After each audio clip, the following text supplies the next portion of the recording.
Excusez-moi, vous avez vu quelqu'un déposer ce bouquet? Oui, c'est moi en fait. Il y a des œillets dans l'allée et je me suis permis d'en mettre sur quelques tombes. C'est très gentil. Je vous remercie, ils sont magnifiques. Il paraît que ça symbolise le deuil, l'amour éternel, enfin ces choses-là quoi. J'ai pensé. Mais vous avez très bien pensé. Moi aussi, j'accorde beaucoup d'importance au sens des fleurs. J'apporte toujours un bouquet de magnolias pour la fidélité. C'est pour votre mari?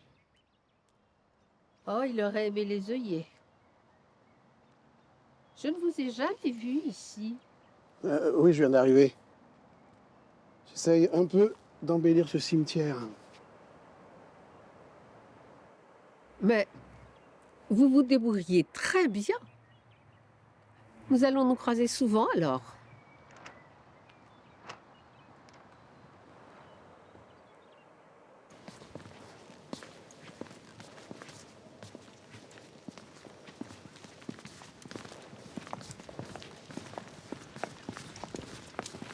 Oh pardon. Ah, il n'y a pas de mal. Ah, c'est vous. Je suis désolé, c'est moi, je regardais pas où j'allais.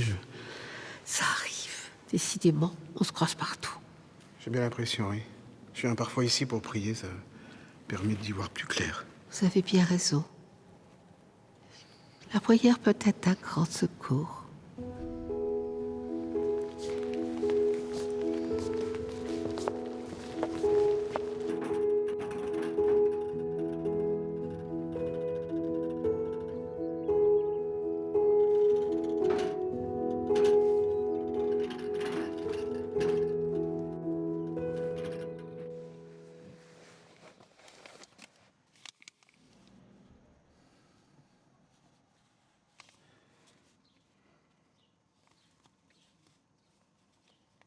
Et l'on se retrouve à l'antenne pour débattre ce matin avec notre invité, Philippe Fournier, auteur d'un essai sur la réinsertion des détenus après une longue peine de prison. Vous nous disiez que le vrai problème finalement, c'est que la plupart des peines, même très longues, sont très rarement effectuées. Oui, tout à fait. On a appris par exemple qu'Adrien Ferretti avait été libéré il y a quelques semaines. Il avait été condamné en 94 à 30 ans de réclusion. Il en a fait seulement 25. Est-ce que vous pouvez nous rappeler brièvement les faits ? Oui, bien sûr. 5 hommes avaient braqué la bijouterie Répossi, place Vendôme, et avaient pris les employés en otage pendant plus de 24 heures. Alors Ferretti, très jeune à l'époque, a finalement tué le propriétaire de la bijouterie d'une balle dans la tête.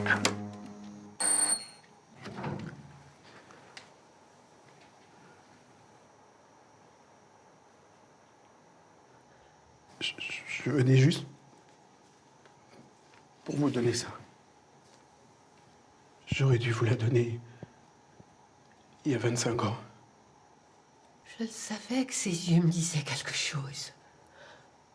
Vous vous cachez derrière votre barbe, mais votre regard n'a pas changé. Je vous ai écrit il y a 25 ans. Je vous ai demandé pourquoi.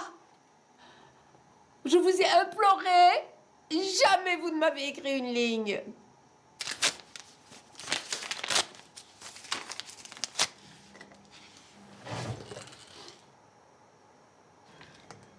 Ils auraient mieux fait de vous laisser mourir là-bas.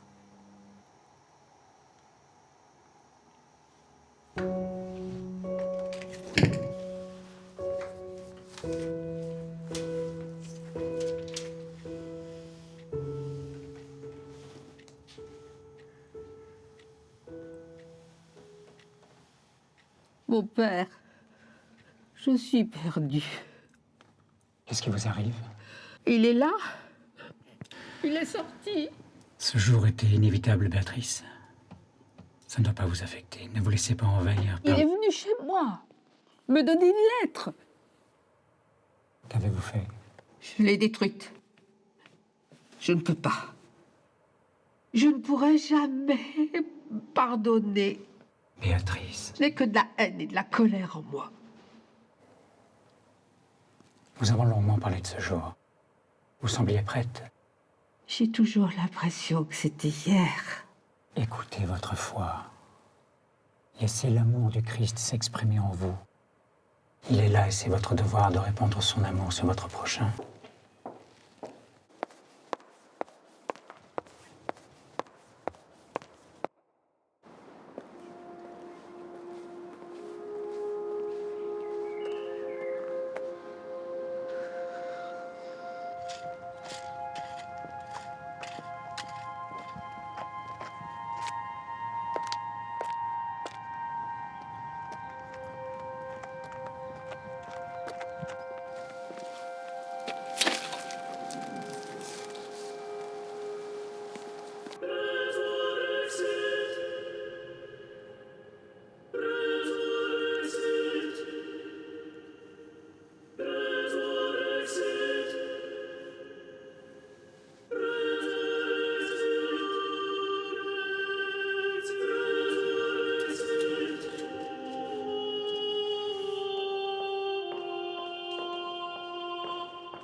J'ai mis des années à trouver les mots justes pour vous répondre.